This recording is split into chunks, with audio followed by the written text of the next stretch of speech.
There are different methods we can use for outputting data using JavaScript. The first we'll explore is the document.write method. Let's take a look at an example to see how this works. In this HTML page, we have a script that will display the result of a simple calculation using document.write.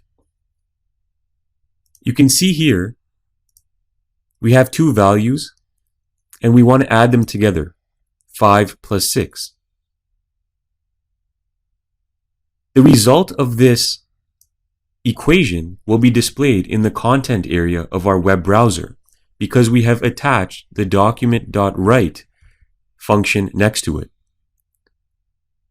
So here's the web browser, and we can see that the results are displayed beneath this line of text. So if we were to change the equation and save our file, it would update the value.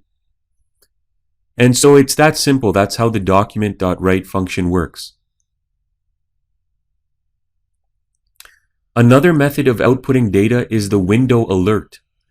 This method will output the data in a pop-up message box.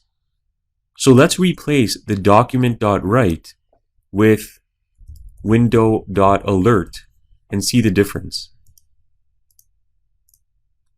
So now we can see that we get a pop-up message box with the value 13.